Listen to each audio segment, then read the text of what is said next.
नाज़रीन अस्सलामु अलैकुम वरहमत उल्लाहि वबरकातुह। सीधी बात के ताज़ा तरीन प्राइम टाइम में आप लोगों का इस्तकबाल है। नाज़रीन, मैं अंसार अज़ीज़ नदवी आज आप लोगों के सामने 3-4 ख़बरों पर तबसरा करूँगा। पहले एक वीडियो बताऊँगा आपको जो कश्मीर से इस वक्त आ रही है और बहुत ज़्यादा जिसको शेयर किया जा रहा है, अली मोहम्मद की। और फिर 3 तलाक़ बिल आज एक मरतबा फिर राज्यसभा में पेश कर दिया गया है। इस पर ज़ोरों शोरों से हंगामे जारी हैं। इस बीच आज़म खान ने एक ख़ातून को लेकर के भी तबसरा कर दिया है, जिसकी वजह से हंगामा और आगे बढ़ गया है। इसके अलावा बरतानिया की एक न्यूज़ रखूँगा, जहाँ पर एक पाकिस्तानी नज़ाद एक हिंद नज़ाद ख़ातून जो है हुकूमत के अहम तरीन वज़ारतों में फाइज़ हो चुके हैं। और इस वक्त ज़ालिम बशार की फ़ौज और रशिया की फ़ौज एक मरतबा फिर शाम में निहत्तों पर, मासूम शामियों पर बमबारी की है, जिसकी वजह से कई लोग हलाक हो चुके हैं। उस पर मैं तबसरा करूँगा।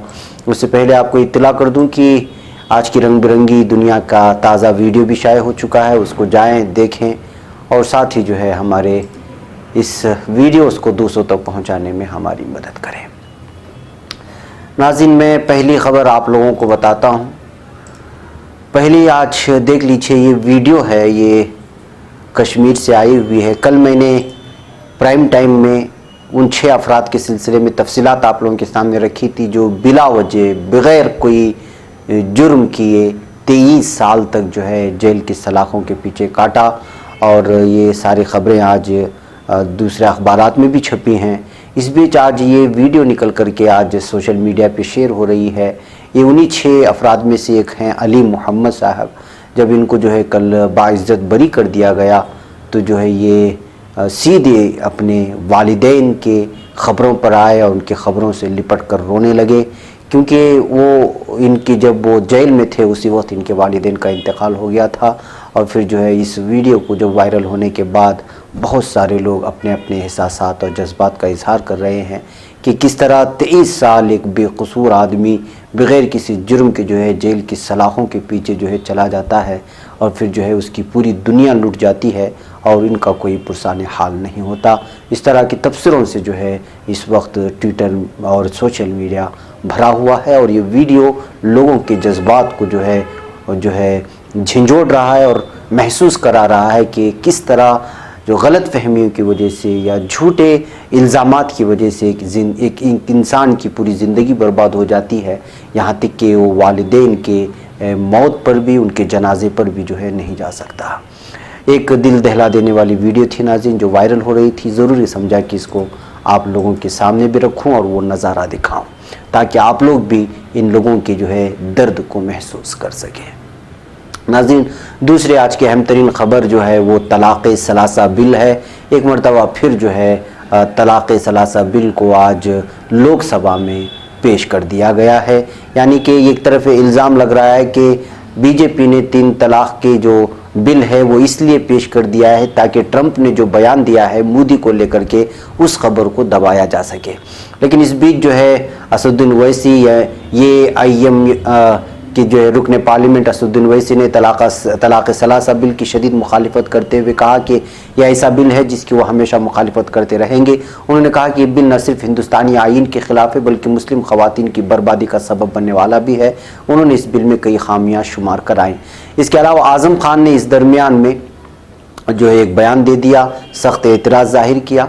उन्होंने बहस के दौरान समाजवादी पार्टी रुकन पार्लियामेंट आज़म खान ने चेयरमैन पर बैठी रमा देवी के बारे में कुछ तबसरा किया, जिस पर वज़ीर क़ानून रविशंकर प्रसाद ने सख्त एतराज़ ज़ाहिर किया। उन्होंने कहा कि लोकसभा रुकन को अपने बयान के लिए माफ़ी मांगनी चाहिए। इस पर आज़म खान ने कहा कि वो मेरी बहन जैसी हैं, माफ़ी किस बात की मांगनी चाहिए। बीजेपी रुकने पार्लियामेंट आज़म खान के बयान पर हंगामा हो रहा है और चेयर पर ओम बिरला आ चुके हैं। उन्होंने हंगामे को खामोश करने की कोशिशें की हैं, लेकिन ये हंगामे आगे बढ़ते गए।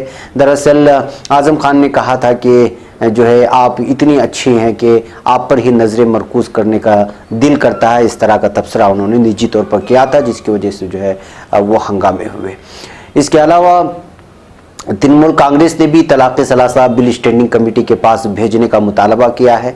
तृणमूल कांग्रेस ने कहा कि तृणमूल कांग्रेस के रुकन पार्लियामेंट सुदीप बंदोपाध्याय ने अपनी बात लोकसभा में रखते हुए कहा कि हमारी पार्टी खातून की खुद मुख्तारी के हक में है, लेकिन ये बिल वैसा बिल्कुल नहीं नजर आ रहा है। उन्होंने कहा कि कई मुसलमान ऐसे भी हैं जो खवातीन की खुद मुख्तारी की बात करते हैं, लेकिन इस तरह के बिल की वो भी मुखालिफत कर रहे हैं। अगर मर्द जेल में चला जाएगा और फिर उसे ही खातून और बच्चे का ध्यान रखने को कहा जाएगा तो ये कैसे मुमकिन हो पाएगा। रुकने पार्लियामेंट ने कहा कि हमारी पार्टी ने खवातीन को लोकसभा इंतखाबात में ज़्यादा टिकट दिए। हमारी पार्टी की सरबराह खातून हैं और वज़ीर आला भी खातून हैं। अगर आप यहाँ पास करा लेंगे तो राज्यसभा में बिल को मुश्किल का सामना करना पड़ेगा। ऐसे में बेहतर यही है कि अभी इसे इस स्टैंडिंग कमेटी के पास भेज दिया जाए। इस दरमियान नाज़रीन, मीनाक्षी लेखी ने भी अखिलेश हुकूमत पर इल्ज़ाम लगाया और लोकसभा में हंगामा शुरू हो गया। उनका कहना था कि रुकने पार्लियामेंट अखिलेश यादव के दरमियान तल्ख कलामी देखने को मिली, जबकि मीनाक्षी लेखी ने यूपी में 3 तलाक के बढ़ते मामलों के लिए अखिलेश हुकूमत को जिम्मेदार ठहराया था। तो अखिलेश ने उस पर एतराज़ जाहिर किया। उन्होंने मीनाक्षी का जवाब देने की इजाज़त मांगी, लेकिन उन्हें कहा गया कि जब उनका मौका आएगा तो अपनी बात रखें। भाई कैफ नाज़रीन, अब चूँकि तलाक़ सलासा बिल पेश की जा चुकी है और बीजेपी गुज़िश्ता हुकूमत में भी इसकी कोशिशें जारी रखी थी, लेकिन जो है वो आगे बढ़ नहीं पाई और अब फिर उस पर जो है बहस शुरू हो गई है। अब अगले दिनों में पता चलेगा कि क्या इसमें जो खामियां हैं उसको दूर किया जाएगा या फिर बीजेपी हुकूमत यानी मरकज़ी हुकूमत वो अपनी उसी हरदर्मी पर कायम रहेगी और इसी बिल को पेश करने की कोशिश करेगी। मुअज़्ज़ज़ व मुकर्रम सीधी बात के नाज़रीन, सीधी बात के इश्तिहारी मेंबरशिप कार्ड से जुड़िए और अपने कारोबार समेत अपने तालीमी व दीगर इदारों को मजबूत कीजिए। सीधी बात ला रहा है मुख्तसर मुद्दत के लिए बहुत ही अनोखा और भरपूर फ़ायदेमंद offer.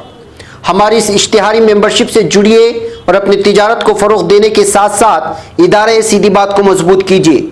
Life time इश्तिहारी membership card की तफसीलात हासिल करने के लिए इस नंबर पर व्हाट्सअप करें, चाहे मुल्क के किसी भी कोने से या बैरून ममालिक से ही क्यों ना हो। नंबर है 9663027449।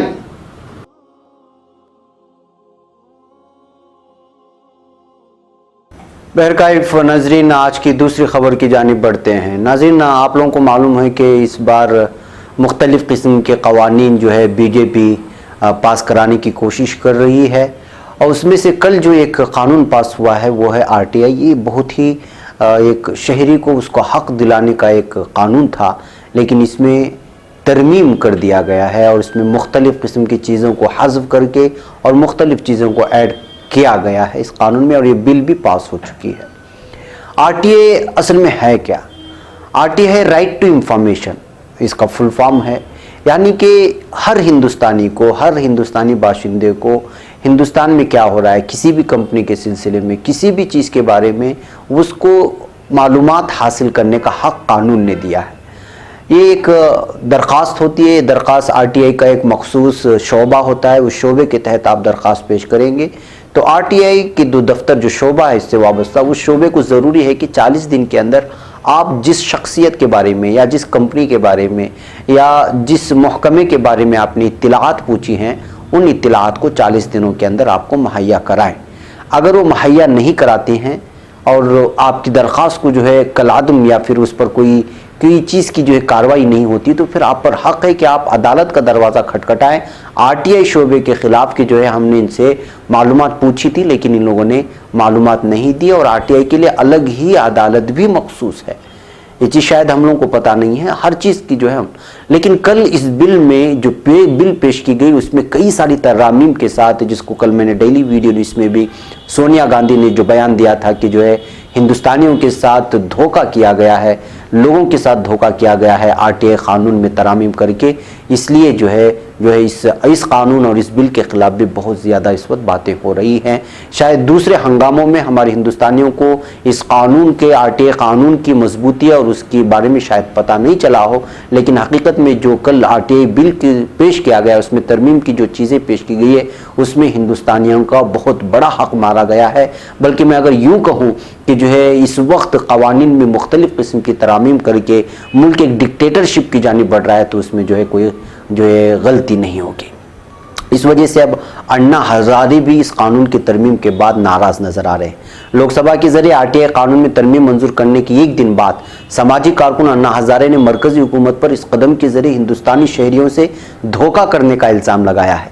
गुज़िश्ता 22 जुलाई को लोकसभा ने आरटीआई कानून में तरमीम की, जिसके तहत इस बिल में एहतिमाम किया गया है कि चीफ इंफॉर्मेशन कमिश्नर और इंफॉर्मेशन कमिश्नर और रियासती चीफ इंफॉर्मेशन कमिश्नर और रियासती इंफॉर्मेशन कमिश्नर की तनख्वाह, अलाउंस और सर्विस की दीगर शराइत मरकजी हुकूमत के जरिए तय की जाएगी। हजारे ने कहा, हिंदुस्तान को आरटीआई कानून 2005 में मिला था, लेकिन आरटीआई कानून में इस तरमीम से हुकूमत इस मुल्क के लोगों के साथ धोखा कर रही है। 82 साला अन्ना हजारे ने कहा कि इनकी सेहत ठीक नहीं है, लेकिन अगर मुल्क के लोग आरटीआई कानून की हिफाजत के लिए सड़कों पर उतरे तो वो उनका साथ देने के लिए तैयार हैं। हजारे महाराष्ट्र के अहमदनगर जिले में अपने गांव रालेगांव सिद्धि में बोल रहे थे। हजारे की तहरीक की वजह से महाराष्ट्र हुकूमत ने महाराष्ट्र राइट टू इंफॉर्मेशन कानून बनाया था, जिसको आरटीआई कानून 2005 की बुनियाद माना जाता है। गौरतलब है कि मरकज़ की मोदी हुकूमत के ज़रिए आरटीआई कानून में तरमीम की हर तरफ से मुखालिफत की जा रही है और हम लोगों को भी इस सिलसिले में जो है जागरूकता होना चाहिए और लोगों को बताना चाहिए कि आरटीआई कानून में जो है जो तरामीम की जा रही हैं और उसके लोगों के हुकूक को जो मानने की कोशिश की जा रही है वो अगले दिनों में जाकर के ख़ुद हिंदुस्तानियों के लिए बहुत ही ख़तरनाक बन सकता है। बहरकैफ नाज़रीन, दूसरी खबर जो इस वक्त बरतानिया के आप लोगों के सामने पेश करना है, पहली खबर यह है कि पाकिस्तानी बस ड्राइवर का एक बेटा अब बरतानिया का एक नया वज़ीर ख़जाना बन गया है। तफसीलात ये है कि बरतानिया के नए वज़ीर आज़म बोरिस जॉनसन ने अपनी टीम का ऐलान कर दिया है। उन्होंने पाकिस्तानी नज़ाद साजिद जावेद को अपना वज़ीर ख़जाना बनाया है। साजिद जावेद की पैदाइश बरतानिया में हुई है। साजिद को साल 2018 में जब वज़ीर दाखिला बनाया गया तो बरतानिया की पहली नस्ली अक़लियती बरादरी से आने वाले वज़ीर दाखिला थे। जावेद पहली बार साल 2010 से ब्रह्मसगरों से रुकन पार्लियामेंट मुंतखब किए गए। आपको बता दें कि साजिद बरतानिया की तारीख में मकाम हासिल करने वाले पहले पाकिस्तानी नज़ाद के पहले सियासतदान हैं। उनकी पैदाइश 1969 में बरतानिया के रोशडील कस्बे में हुई थी। इसके अलावा साजिद का कुंबा पहले पाकिस्तान में रहता था। रोजगार की तलाश में उनके वालिद अब्दुल गनी बरतानिया चले गए थे। उनके वालिद एक बस ड्राइवर थे। अपने कुंबे के बारे में उन्होंने एक इंटरव्यू में कहा था कि मेरे वालिद पाकिस्तान के एक छोटे से गांव से हैं और वो सिर्फ 17 साल की उम्र में काम के सिलसिले में बरतानिया आ गए थे। उन्होंने ये भी बताया कि मेरे वालिद रॉक डील में रहने लगे और यहाँ क्लॉथ मिल में काम करते थे, लेकिन कुछ वक्त के बाद उन्होंने महसूस किया कि यहाँ बस ड्राइवरों की तनख्वाह अच्छी है, फिर वो बस ड्राइवर बन गए और अपनी ज़िंदगी आगे बढ़ाई। बहरकैफ नाज़रीन, एक और ये बात है कि जो है इस वक्त हिंद नज़ाद एक खातून भी इस वक्त जो है वो बरतानिया की नई काबीना में शामिल की गई हैं, जिनका नाम है प्रीति पटेल। जी हाँ, गुजराती वालिदैन की बेटी प्रीति पटेल बरतानिया के नई वज़ीर आज़म बोरिस जॉनसन की काबीना में वज़ीर दाखिला होंगी। प्रीति से कबल बरतानिया के वज़ीर दाखिला पाकिस्तानी नज़ाद साजिद वाजिद, जिसका भी तस्करा मैंने किया, वो थे वज़ीर दाखिला। अब वो नई काबीना में वज़ीर ख़जाना होंगे, यानी कि दोनों अहम तरीन जो है वहदों पर काबीना पर जो है एक तरफ पाकिस्तानी नज़ाद हैं तो दूसरी तरफ हिंद नज़ा खातून शामिल हो गई हैं। वो नई काबीना में वज़ीर ख़जाना होंगे जो पाकिस्तान बर्रे सगीर से ताल्लुक़ रखने वाली दो अहम शख्सियात के पास बरतानवी हुकूमत की सबसे अहम जिम्मेदारियां हैं। यानी ये कहने में कोई गलत नहीं होगा कि बरतानिया में अब इस मुल्क के लोगों के हाथों में हुकूमत की बागडोर है, जिन पर कभी बरतानिया ने राज किया था। प्रीति और साजिद का ताल्लुक़ गैर मुनक़सिम हिंदुस्तान से है। बहरकैफ नाज़रीन, ये तो इतलात थी चूँकि हमारी एशिया से ताल्लुक़ रखने वाले दो अहम शख्सियात और वो भी बरतानिया के पार्लियामेंट में पहुँचे और काबीना में उनको अहम तरीन शख्सियात, अहम तरीन ओहदे दिए गए हैं, तो जाहिर सी बात है कि उसकी खबर आप लोगों के सामने पेश करना ज़रूरी था। नाज़रीन, एक अफसोसनाक खबर इस वक्त शाम से आ रही है। गुज़िश्ता कई दिनों से बशार की फ़ौज, जालिम फ़ौज और रशिया की जालिम फ़ौज वहाँ के निहत्ते, शाम के निहत्ते मासूमों पर जो है बमबारी कर रहे हैं और आज ताज़ा खबर मौसूल हुई है जिसमें 5 बच्चों समेत 20 शहरी इंतकाल कर गए हैं। शाम के शहर इदलिब में सरकारी फ़ौज और उसके रूसी इत्तेहाद की फ़िज़ाई कार्रवाइयों का नतीजा है कि 5 बच्चे जहाँ बहक हो गए और 20 शहरी जो है जहाँ बहक हो गए। खबर के मुताबिक शाम के शहर इदलिब में सरकारी फ़ौज उसके इत्तेहादियों की फ़िज़ाई कार्रवाई हुई थी। शामी हुकूमत और रूस की जानिब से अप्रैल से फ़िज़ाई कार्रवाइयों में गैर मामूली इजाफा हुआ। अप्रैल से जो ये लोग वहाँ पर जुल्म कर रहे हैं, शाम बशार अल-असद और रशिया, गुज़िश्ता 3 माह के दौरान शामी हुकूमत और उसके इत्तेहादियों के फ़िज़ाई और ज़मीनी हमलों में तकरीबन 730 शहरी जाँ बहक हो चुके हैं। शाम में इमदादी कामों में मसरूफ़ बरतानवी इंसानी हकूक़ की तंजीम का कहना है कि रूसी तैयारों की बाजार पर बमबारी से मुतअद्दिद हलाकतें हुई। واضح ہے کہ شام میں 2011 میں حکومت کے خلاف مظاہروں کے نتیجے میں شروع ہونے والی خانہ جنگی میں اب تک 3,70,000 سے زائد افراد مارے گئے ہیں اور لاکھوں کی تعداد میں لوگ نقل مکانی کر چکے ہیں یا پھر بے گھر ہو چکے ہیں۔ بہرکیف ناظرین، یہ ظالم بشار اور روس کی جو یہ ہے وہ وہاں پر لگاتار بمباری کرتے ہیں، جنگجوؤں کو مارنے کی بات کرتے ہیں، دیگر تنظیموں کے فوجیوں جو ان کے جنگجوؤں کو مارنے کی بات کرتے ہیں، شدت پسندوں کے نام پر یہاں پر جو ہے معصوم شہریوں کو مارا جا رہا ہے، ان کے گھروں کو تباہ و برباد کیا جا رہا ہے، بلکہ اب تو پورا شام جو ہے وہ کھنڈرات میں تبدیل ہو چکا ہے۔ لیکن اس کے باوجود جو ہے نہ اقوام متحدہ کو یہ مسئلہ حل کرنے کی جانب کوئی سنجیدگی دکھاتا ہے اور نہ ہی کوئی ہندوستان 114 ممالک میں کوئی بھی اس بات کو لے کر کے سنجیدگی نہیں دکھا رہا ہے۔ ہر کوئی نہ کوئی پلان کرتا ہے، کوئی جو ہے کوئی اگر فیصلہ کرتا ہے تو کوئی ویٹو کر دیتا ہے، کوئی ویٹو کرتا ہے تو کوئی جو ہے مسئلہ حل کرنے کی بات کرتا ہے، کوئی ثالثی کا کردار ادا کرنے کی بات کرتا ہے۔ لیکن 2011 سے صرف یہی چل رہا ہے، مر رہے ہیں تو معصوم مسلمان مر رہے ہیں، بے قصور مسلمان مر رہے ہیں، جو تنظیمیں ہیں وہ اپنی جگہ خوش ہیں اور جو بشار کی حکومت اور اس کی فوج اور رشیا کی فوج جو اس کی فوج ہے وہ اپنی جگہ خوش ہیں۔ مرنے والے وہ مسلمان ہیں، بے گھر ہونے والے معصوم مسلمان ہیں۔ بہرکیف ناظرین، آج کے پرائم ٹائم میں اتنا ہی، کل انشاءاللہ پھر آپ لوگوں سے ملاقات ہوگی۔ مجھے یہاں پر اجازت ہے۔ السلام علیکم ورحمۃ اللہ وبرکاتہ۔